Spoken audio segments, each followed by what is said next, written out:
Marois d'intervenir auprès des commissions scolaires afin qu'elles renoncent aux augmentations de taxes scolaires. Les municipalités font valoir que cette hausse les prive de recettes fiscales, tandis que la première ministre dit que les commissions scolaires n'ont pas fait grand-chose pour réduire leurs dépenses. David Gentile.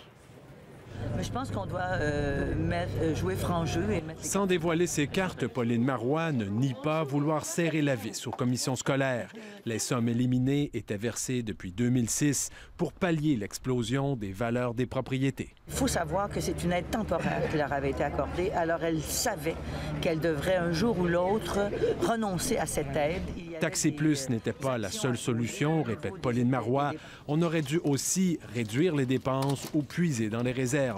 Mais les commissions scolaires martèlent qu'elles n'avaient pas le choix. Nos devoirs ont été faits. Au fil des années, la rationalisation, nous l'avons faite. Plusieurs contribuables sont sceptiques. Oui, c'est sûr que ce serait intéressant d'avoir un remboursement, là, parce que c'était vraiment là, un bon montant. Là. Bien, oui, parce qu'on trouve que ça n'a pas de sens, que ça a été augmenté. Le gouvernement semble aussi avoir entendu le mécontentement des citoyens, mais la CAQ parle d'un volte-face opportuniste. Je serais ravie de voir Mme Marois écouter la proposition de M. François Legault et de rembourser ses citoyens, ses contribuables. Le gouvernement pourrait trouver des appuis dans le monde municipal. Le payeur, au bout de ligne, là, il ne pourra plus suivre la cadence. Ça, si tout le monde augmente là, de 20 et 30 à chaque côté, là, on n'arrivera plus à avoir des communautés qui vont être solidaires et qui vont être équitables pour les contribuables.